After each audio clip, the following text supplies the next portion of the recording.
The early morning sun cast long shadows across Harold Thompson's front yard as he slowly made his way down his concrete pathway.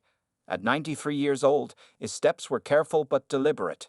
His weathered hands gripped a wooden cane, not because he couldn't walk without it, but because his daughter Sarah insisted he use it after his minor fall last winter.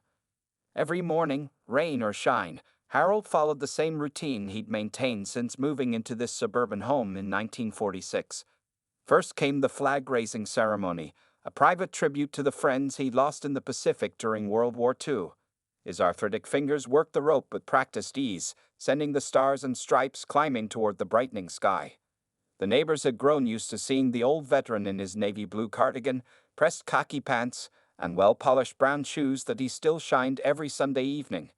What they didn't know was that Harold polished those shoes while sitting in his favorite armchair, remembering the strict military discipline that had been drilled into him nearly 8 decades ago. Today was Tuesday, and like every Tuesday, Harold had work to do in his garden. His rose bushes needed attention. They always needed attention, but that's what he loved about them. The roses gave him purpose, something to nurture and care for since his beloved wife Martha passed away 5 years ago. "Good morning, Mr. Thompson," called Jenny, the 12-year-old girl from next door, as she rode past on her bicycle. Harold smiled and waved, remembering how she'd helped him plant new tulip bulbs last fall. The children in the neighborhood called him Grandpa Harold, though he had no grandchildren of his own. Sarah and her husband had never been blessed with children, but Harold found family in his community all the same. Making his way to the garden shed, Harold retrieved his pruning shears and gardening gloves. Martha had given him these gloves on their 50th wedding anniversary, joking that maybe now he'd stop coming inside with scratched hands. They were worn now, patched in several places, but Harold couldn't bear to replace them.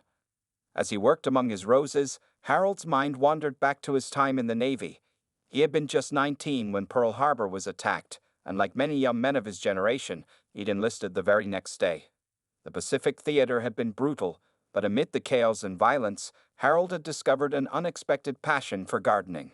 It happened on a small island where his unit was stationed.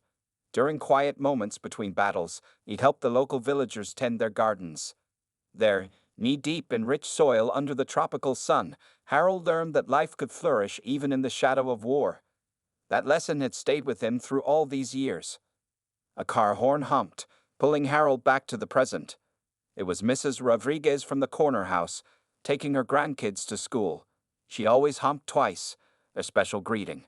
Harold straightened up slowly, his back protesting the movement, and waved as the red minivan passed by. The morning continued peacefully as Harold trimmed, weeded, and tended to his beloved roses. He talked to them sometimes, sharing stories about Martha or news from the neighborhood. Some might think it strange, an old man talking to his flowers, but Harold knew that gardens, like people, thrived on attention and care.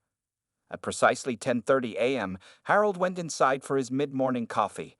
Martha's old porcelain cups still lined the kitchen shelf, and he always used her favorite, the one with tiny pink roses that matched their garden. He added 1 sugar and a splash of milk, just as he had for the past 70 years. Settling into his worn leather armchair by the window, Harold could see his entire front yard. The flag moved gently in the breeze. His freshly pruned roses added splashes of red and pink to the landscape, and the morning sun made everything look peaceful and bright. This was his piece of heaven, earned through years of service, hard work, and dedication. Little did Harold know that this quiet Tuesday morning would be one of his last peaceful ones. Soon, his tranquil world would be shattered by the roar of motorcycles and the arrival of unwelcome visitors who would test his patience, courage, and resilience in ways he hadn't experienced since his days in uniform. But for now, Harold Thompson sat contentedly in his chair, sipping his coffee, watching his roses dance in the spring breeze, completely unaware that his biggest battle since World War II was about to begin. The peace of Harold's neighborhood shattered on a warm Wednesday afternoon. The rumble started as a distant thunder, growing louder until it shook the china cups in Martha's old cabinet. Harold looked up from his newspaper, his weathered hands gripping the armrests of his chair as 5 motorcycles roared past his house. This wasn't the first time motorcycles had passed through Cedar Street, but something felt different. These bikes circled back, then pulled into the empty warehouse across from Harold's house. The old building had been vacant for 2 years since the furniture company moved out, its windows covered with dusty boards and its walls tagged with graffiti. Through his living room window, Harold watched as more motorcycles arrived. 10 became 20, then 30. The riders wore black leather vests with a red snake symbol on the back. Their leader, a tall man with a shaved head and a thick beard, directed others as they broke the chains on the warehouse doors. Mrs. Chen from 2 houses down hurried past with her small dog, keeping her head down as the bikers whistled and shouted comments. Harold frowned, remembering how different things had been just yesterday when she brought him some of her homemade dumplings. That evening, Harold couldn't sleep. Music blasted from the warehouse until 3 in the morning. Empty beer bottles rolled across the street, and loud arguments broke out every few hours. Twice, Harold heard the sound of breaking glass. The next morning, Harold found Jenny's father, Mark, picking up trash from his front yard. "Morning, Harold," Mark said, his voice tired. "Did you get any sleep?" Harold shook his head. "Not much. Have you called the police?" "3 times. They said they can't do anything unless the bikers break the law." Mark looked nervously over his shoulder.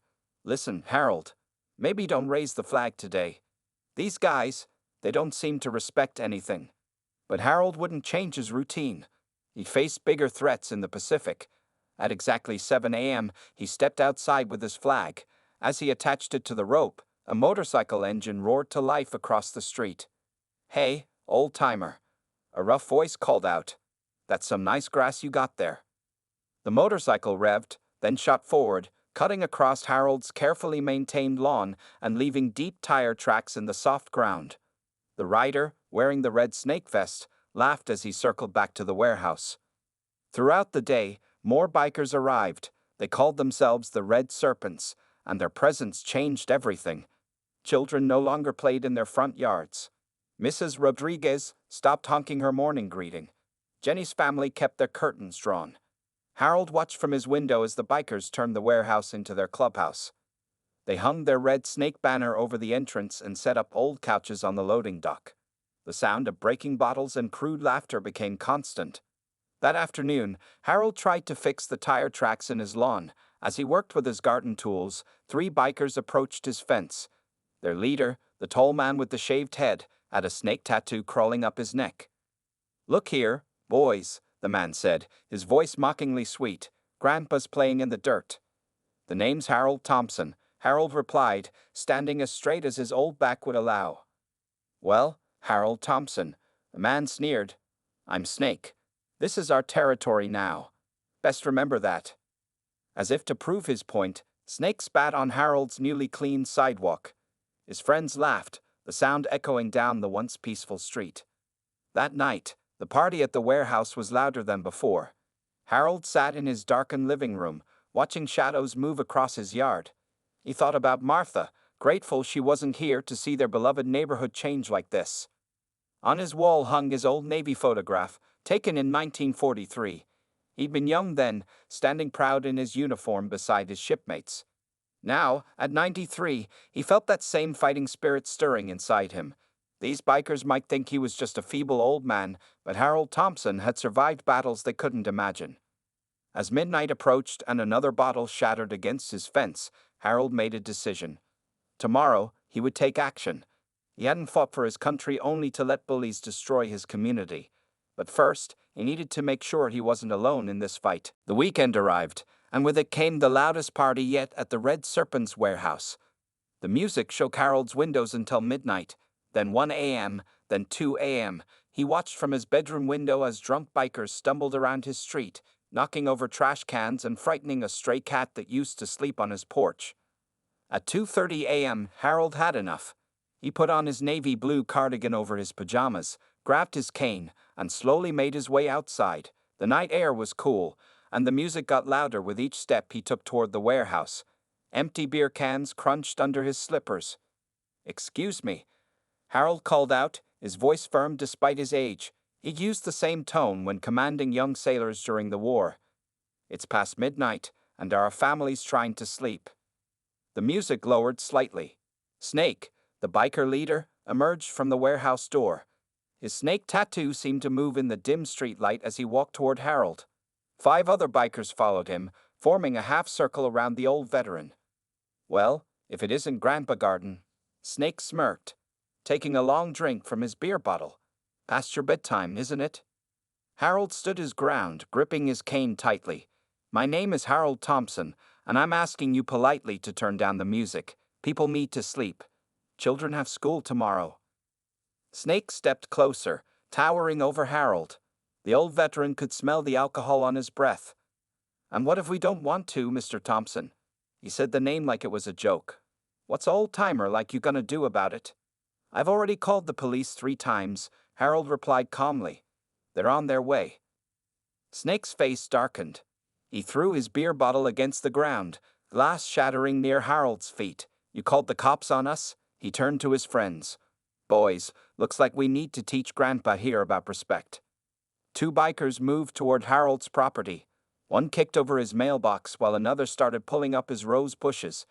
Harold's heart raced as he watched them destroy the garden he'd tended for decades. "Stop this immediately." Harold's voice boomed across the street, surprising even himself with its strength. "You're breaking the law." Snake laughed. There was no humor in it.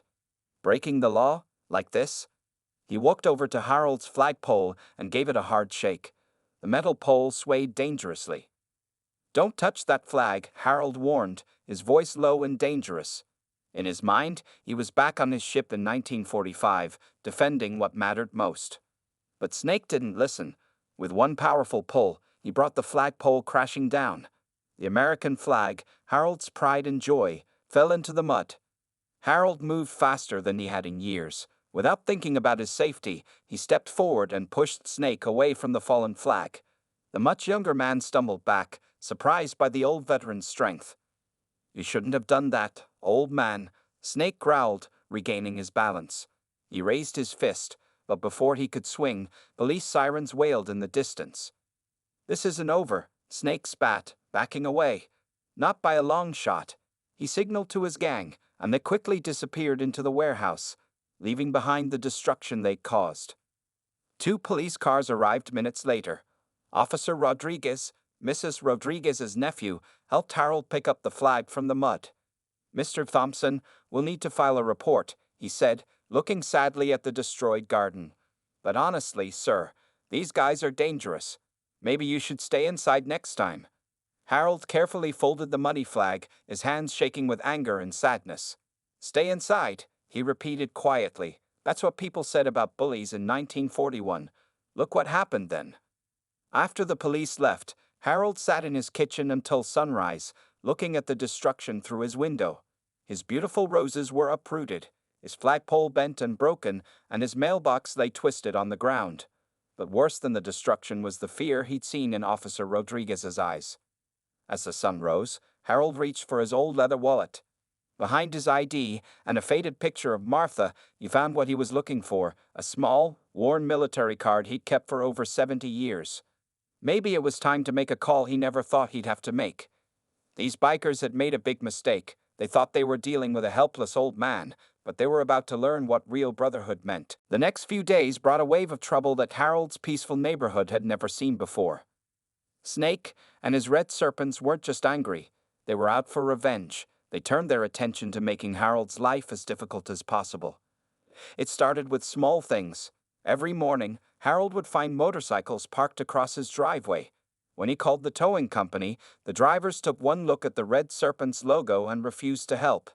Even the local police seemed to drive by more slowly, looking the other way when they passed the warehouse. On Monday morning, Harold found all his trash cans knocked over, their contents scattered across his front yard. As he slowly picked up the garbage, his back aching with each bend, 3 bikers sat on their motorcycles across the street, laughing and pointing. "Need some help there, Grandpa?" one called out mockingly. "Maybe you should hire a gardener, if you can afford one." Harold ignored them, continuing his cleanup. Jenny's father Mark wanted to help, but Harold saw Snake watching from the warehouse and waved him away. No need to put other families at risk. By Wednesday, the situation got worse. The bikers started playing a cruel game they called Ring Around Harold. They would circle his house on their motorcycles, revving their engines as loud as possible.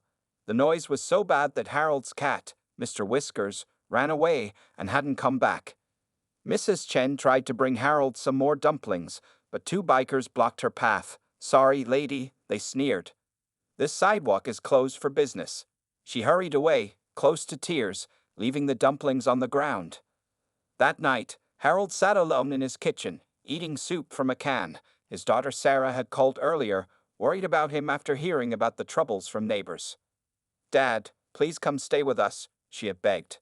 "Just until things calm down." But Harold refused. "This is my home," he told her firmly. "I didn't let the Japanese push me off my ship in '44, and I'm not letting these troublemakers push me out of my house in 2024. The next morning brought the worst incident yet.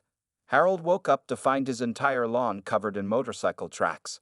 The bikers had spent the night doing donuts on his grass, destroying what was left of his garden.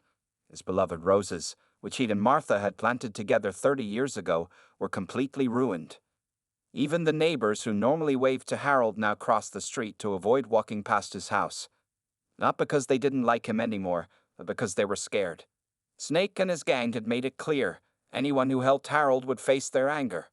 Officer Rodriguez drove by one last time that afternoon. "Mr. Thompson," he said quietly through his car window, "I'm sorry, but we can't do much unless they physically hurt someone. Maybe it's time to consider moving." Harold stood on his porch, looking at his destroyed yard. The flagpole was still broken, his garden ruined, and now black tire tracks scarred his once perfect lawn. But something inside him, that same spirit that had carried him through the war, refused to break. That evening, Snake decided to deliver his final message. He rode his motorcycle right up to Harold's front porch, his gang following behind him. The biker leader pulled out a spray can and painted a large red snake on Harold's garage door. Underneath it, he wrote, "No VTSLLOED." The other bikers whooped and cheered, high-fiving each other as if they'd won some great victory. Snake turned to Harold, who watched from his window. "This is your last warning, old man." Snake shouted, "Next time, we might not be so gentle." As the bikers roared away, Harold slowly walked to his bedroom. From the bottom drawer of his dresser, he pulled out an old wooden box. Inside, wrapped in soft cloth, was the military ID card he'd been thinking about. He hadn't used this connection in decades, but desperate times called for desperate measures. Harold looked at the phone number written on the back of the card. His hands weren't shaking anymore. In fact, they were steady as steel as he picked up his phone. Sometimes, he thought, you need to fight fire with fire, or in this case, bikers with bikers. The Red Serpents thought they were tough, but they were about to learn what real tough guys looked like. The morning sun revealed the full extent of the Red Serpents' vandalism. Harold stood in his driveway, his heart heavy as he looked at the spray-painted garage door. The red snake seemed to mock him, its painted eyes staring back defiantly. The words, "No VTSALLOED," felt like a personal attack not just on him, but on everything he fought for. Mrs. Rodriguez drove past without her usual honk. Her young son pressed his face against the car window, his eyes wide at the destruction. The boy waved sadly at Harold, but his mother quickly pulled him away from the window. The street that had once been filled with children's laughter was now silent with fear. As Harold began scrubbing the garage door with an old brush and soapy water, his arthritic hands protesting with each movement, he heard the familiar rumble of motorcycles. 3 Red Serpents pulled up, led by Snake's right-hand man, a biker they called Hammer. "Cleaning up our artwork, old-timer?" Hammer laughed, revving his engine. "Shame. Snake spent a lot of time on that masterpiece." Harold continued scrubbing, trying to ignore them. But then Hammer did something that changed everything. He reached into his jacket and pulled out a crumpled piece of fabric. Harold's American flag, the one they'd torn down days ago. It was now covered in dirt and motor oil. "Found this in our trash," Hammer sneered. "Thought you might want it back." He threw the dirty flag onto Harold's driveway and drove over it, leaving black tire marks across the stars and stripes. Something snapped inside Harold. In his mind, he saw faces, young faces of men he'd served with who never made it home. Boys who had died protecting that flag. His hands began to shake, not from age or fear, but from anger. "You know what?" Harold said quietly, putting down his brush. "I've been too patient." He walked slowly to his mailbox, which now leaned sideways from the biker's vandalism. Inside was today's mail, including a letter from his daughter Sarah, but beneath the mail was something else, his old wallet, which he placed there earlier that morning. The bikers watched, amused, as Harold opened the worn leather wallet. Inside, behind a faded photo of Martha, was the military ID card he'd kept all these years. The card wasn't just a piece of plastic, it was a connection to a brotherhood that never died. "What's that, Gramps? Your AARP card?" Hammer mocked. The other bikers laughed. Harold ignored them, running his fingers over the card's edges. The phone number on the back was faded but still readable. He'd memorized it decades ago, never thinking he'd need to use it. But now, looking at his desecrated flag lying in the driveway, he knew it was time. Walking back into his house, Harold could hear the bikers yelling insults behind him, but for the first time in days, the words didn't bother him. He picked up his phone and dialed the number, his fingers moving with purpose. The phone rang 3 times before a gruff voice answered. "Yeah." "This is Harold Thompson," he said clearly. "Navy, Pacific Theater, 1943 to 1945. Service number 7-49-21. There was a pause on the other end. Then, "Hold on, sailor." After a moment, a new voice came on the line, older and full of authority. "Harold Thompson, from the U.S. Arizona Rescue Operation." "Yes, sir," Harold replied. "I know it's been a long time, but—" "Say no more, brother," the voice interrupted. "We take care of our own. Always have, always will. What's your location?" As Harold gave his address, he heard motorcycles roaring in the background of the phone call. Not like the Red Serpent's bikes. These sounded different. Purposeful. Powerful. "Stay put, Harold," the voice said. "Help is on the way. Lots of it."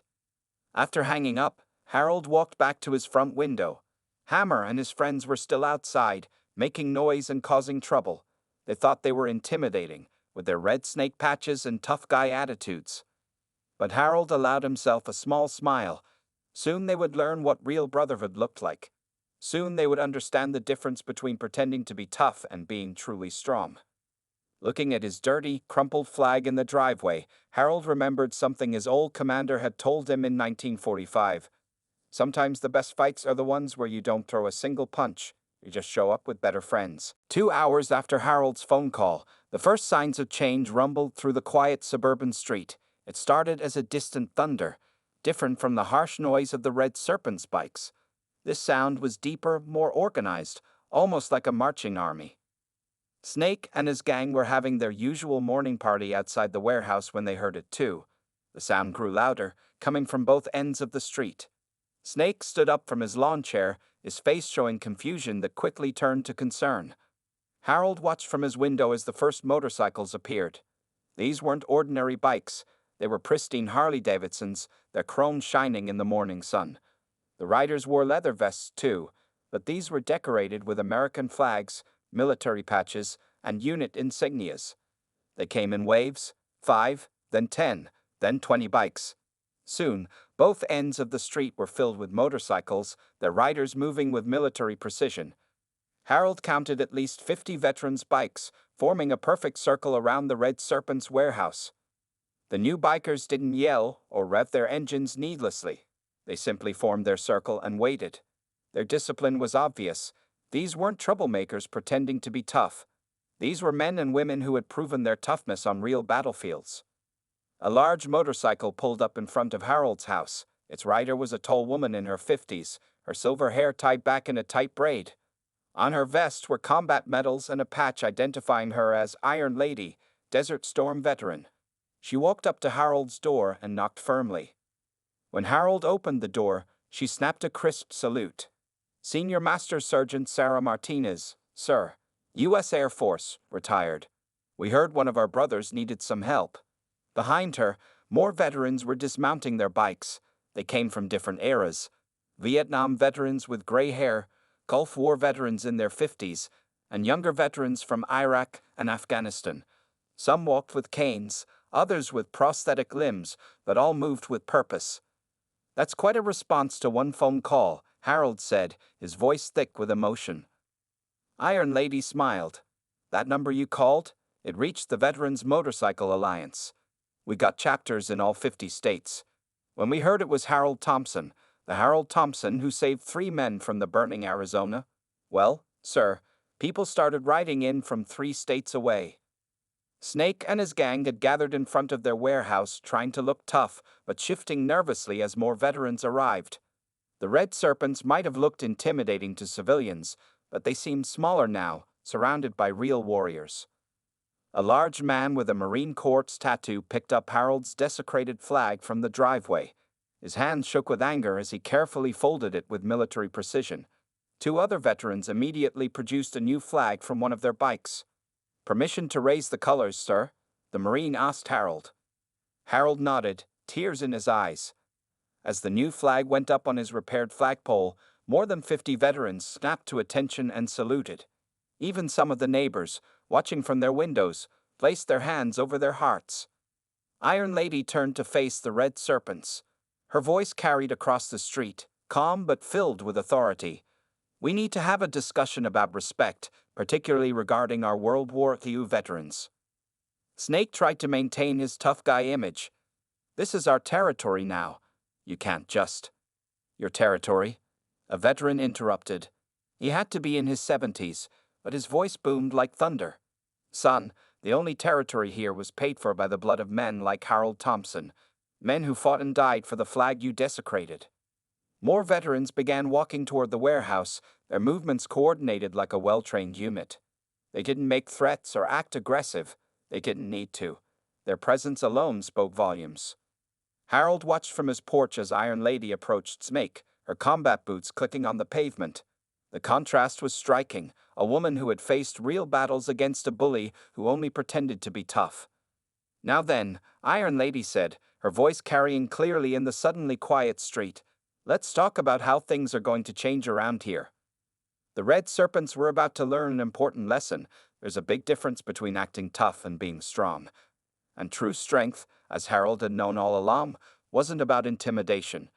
It was about brotherhood, honor, and standing up for what's right. Iron Lady stood in the middle of Cedar Street, her combat boots planted firmly on the asphalt. Snake and his red serpents huddled near their warehouse, looking much less confident now that they were surrounded by real veterans. The morning sun glinted off dozens of military medals and patches that decorated the veterans' vests. "First things first," Iron Lady announced, her voice carrying the authority of someone used to commanding troops. "You're going to clean up every bit of vandalism you've done to Mr. Thompson's property. Every tire track, every piece of garbage, every splash of paint." Snake tried to puff up his chest. "And if we don't?" An older veteran with a Vietnam service medal stepped forward. "Then we'll make some calls. See, we've got brothers and sisters in every police department, every courthouse, and every city office in this state. One call about the building code violations in this warehouse." He let the threat hang in the air. Another veteran, this one walking with a prosthetic leg from the Iraq War, pulled out his phone. "Already got pictures of those illegal modifications to your bikes. Funny thing, my sister works at the DMV. She'd be real interested in these." The red serpents began to shift uncomfortably. Their tough guy facade was cracking as they realized they were dealing with people who had real power, not just the ability to intimidate elderly neighbors. "You can't prove anything," Hammer spoke up, but his voice wavered. Iron Lady smiled, but it wasn't a friendly smile. "Actually, we can. Those security cameras Mr. Thompson installed last week, they're military grade. Clear as day, even at night. Everything you've done is recorded." Snake's face went pale. He hadn't noticed the tiny cameras. "But here's the real interesting part," Iron Lady continued, pulling out some papers. "While you boys were busy terrorizing an American hero, we did some research. Snake, or should I say, Robert Wilson, you got 3 outstanding warrants in 2 states. Snake's gang members looked at their leader in surprise. He had always told them he was wanted by the law because he was too tough to be caught. Now they were learning the truth. He was just hiding. "Hammer's got some paperwork problems too," another veteran added. "And that warehouse you're squatting in? The owner's a Marine Corps veteran. He's very interested in what you've done to his property." The red serpents began to back away from their leader. Everything was falling apart for them. Snake's tough guy image was crumbling as his real identity was exposed. Iron Lady raised her voice slightly. "So here's what's going to happen. You're going to clean up every bit of damage you've done. You're going to apologize to Mr. Thompson and everyone else you've harassed. Then you're going to leave this neighborhood and never come back. And if we refuse? Snake tried one last time to sound tough. A deep voice answered from behind him. Then we stay. It was the Marine veteran who had folded Harold's old flag. We camp out here. 24 hours a day, 7 days a week. Every time you try to sleep, we'll do motorcycle maintenance. Every time you try to party, we'll have a veterans choir practice. We've got members enough to keep this up for years. Harold watched from his porch as Snake's resistance finally broke. The biker leader looked around at his gang members, who were already backing away from him. Fine. Snake muttered. We'll clean it up. Start with the flag paint on Mr. Thompson's garage, Iron Lady ordered. And while you work, some of us would love to share stories about what real toughness looks like the time Mr. Thompson here swam through burning oil to save his shipmates at Pearl Harbor. For the next several hours, the Red Serpents cleaned while veterans supervised. Snake and Hammer scrubbed their graffiti off Harold's garage, their faces red with embarrassment. Other gang members repaired the garden, replaced the mailbox, and cleared away their trash. Harold sat in his favorite porch chair, surrounded by veteran bikers who shared their own service stories. Each tale reminded everyone within earshot about the true meaning of courage, brotherhood, and respect. By late afternoon, 2 police cars pulled up. Officer Rodriguez stepped out, accompanied by deputies from neighboring counties. Robert Wilson, an officer, called out, "You're under arrest for those outstanding warrants." As Snake was led away in handcuffs, his tough guy act completely gone, Iron Lady turned to Harold with a genuine smile. Mission accomplished, sir. Harold looked at his cleaned-up property, the fresh flag flying proudly above, and the defeated bullies being taken away. Mission accomplished, he agreed. But please, stay for dinner. Martha taught me how to make a mean pot roast. The news of Snake's arrest spread quickly through the neighborhood. By sunset, Cedar Street felt different, lighter somehow, as if a dark cloud had finally lifted. Harold sat in his living room, surrounded by veterans who were sharing coffee and swapping stories about their service years. Iron Lady had organized teams of veteran bikers to help restore the neighborhood. Some worked on fixing Harold's garden, carefully replanting roses, and removing all traces of motorcycle tracks from his lawn. Others helped clean up the mess the Red Serpents had left behind at the warehouse. Mr. Thompson, Officer Rodriguez said, stepping into the living room with a notebook in hand. We found some interesting things in that warehouse. Looks like Snake and his gang were involved in more than just making noise. There's evidence of stolen motorcycle parts, illegal weapons, and drugs. The remaining Red Serpents, those without criminal records, had scattered quickly after Snake's arrest. Most of them were just young troublemakers who had followed a bad leader. Without Snake, they lost their desire to cause problems. What's going to happen to the warehouse? Harold asked, watching through his window as veterans cleaned the graffiti off its walls. Iron Lady smiled, pulling out some papers from her leather jacket. That's the best part, sir. The owner, that Marine Corps veteran I mentioned, he wants to donate it to our Veterans Motorcycle Alliance. We're thinking of turning it into a community center. The other veterans nodded enthusiastically. One of them, a former Army engineer, was already sketching plans on a napkin.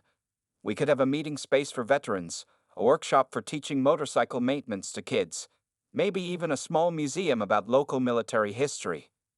Mrs. Chen appeared at Harold's door with a large tray of dumplings.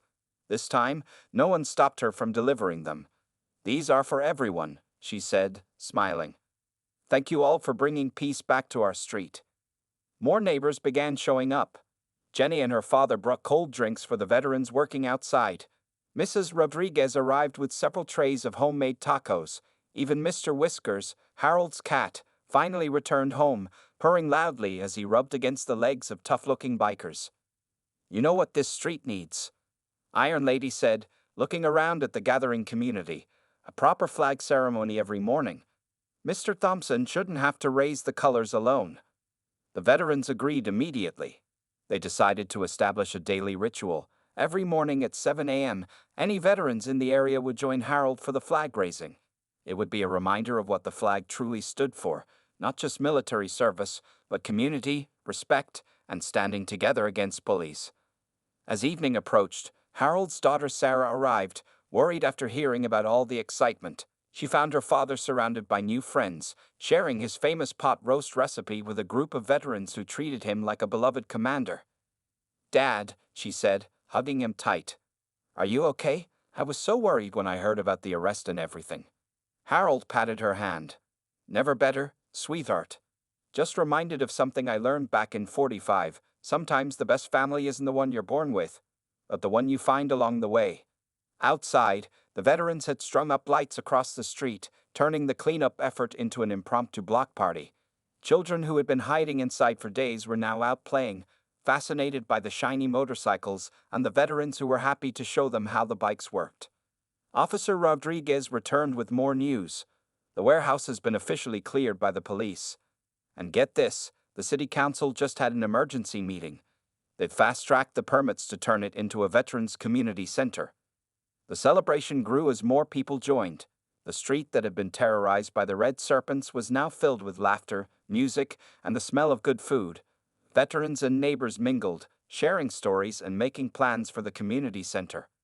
As night fell, Harold stood on his porch, looking at his restored property. His garden was replanted, his flag flew proudly, and his neighborhood felt like home again. But more than that, Cedar Street had found something it never had before: a sense of real protection, not from fear and intimidation, but from people who understood the true meaning of strength and service. Iron Lady joined him on the porch. "You know, sir, this is just the beginning. Wait until you see what we have planned for this community." Harold smiled, watching as veterans taught neighborhood kids how to properly fold an American flag. "I can't wait to see it," he said. "But first, I think we need more pot roast. I got a lot of new family members to feed." 6 months had passed since the day Harold made that life-changing phone call.